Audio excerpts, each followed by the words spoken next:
Mais bien entendu, mais déjà, le mois de décembre, c'était déjà nié, parce que si vous allez sur Internet, on vous dit que cette loi a été faite pour l'apaisement. Quel apaisement? Le 19 mars 62, on a donné le droit au FLN de massacrer des dizaines de milliers de harkis. Vous appelez ça un apaisement? Le 20 mars 1962, donc un jour après, ce soi-disant cessez-le-feu, qui n'était que un chiffon de papier, des accords de chiffon de papier, vous avez des harkis qui ont été exterminés dans le Warsonis par le FLN. Où est le cessez-le-feu? Et je ne vous parle pas, bien sûr, maintenant on commence à nous écouter, le 26 mars, le 5 juillet à Oran, tout ce qui est passé, tous ces drames affreux, ces massacres qui se sont passés, après ce soi-disant cessez-le-feu, qui n'en était pas un, c'était l'abdication, la forfaiture du général de Gaulle, qui ne savait pas comment faire pour se débarrasser de 15 départements français.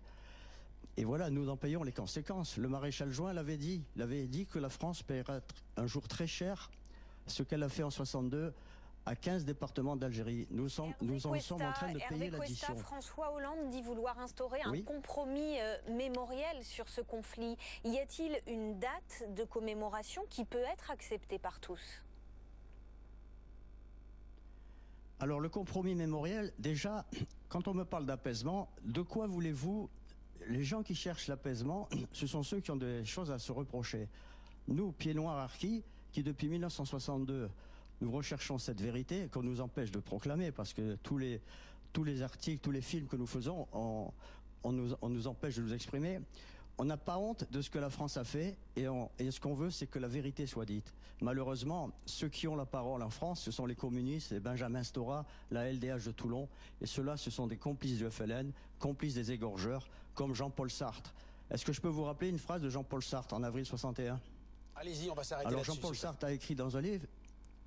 Ah bon, d'accord. Non, allez-y, citez Jean-Paul Sartre, on arrêtera après. J'y vais. Ah ouais. Oui, alors donc Jean-Paul Sartre, dans la préface d'un livre de France Fanon, Les damnés de la terre, avait dit « Tuer un Européen, c'est faire coup double. C'est-à-dire, on tue une première fois l'oppresseur et on libère l'opprimé. » Voilà, donc vous aviez Jean-Paul Sartre qui encourageait le FLN ou les copains du FLN, c'est-à-dire les communistes, à tuer des pieds noirs. Et avec ça, vous voulez qu'on trouve un apaisement. L'apaisement, on ne le trouvera jamais tant que la vérité sera dite par M. Benjamin Stora. Tant que M. Hollande ira faire des courbettes à Bouteflika, le chef des terroristes, et demander pardon. Il n'y a pas que lui d'ailleurs, son prédécesseur aussi avait demandé pardon pour les 132 ans de colonialisme. Mais là-dessus, il faudrait qu'on en discute vraiment, mais avec des historiens honnêtes. Et le pas débat des gens évidemment qui pensent... sans fin. On a bien compris, je vous coupe Hervé Cuesta, on a bien compris ce que vous vouliez dire ce midi sur cette date anniversaire. Merci d'avoir été avec nous, Abdel. Donnez-nous la parole, on a des choses à dire.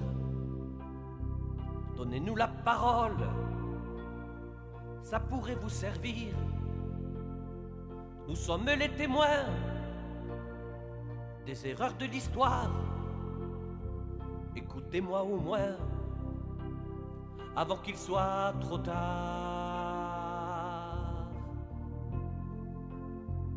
Donnez-nous la parole.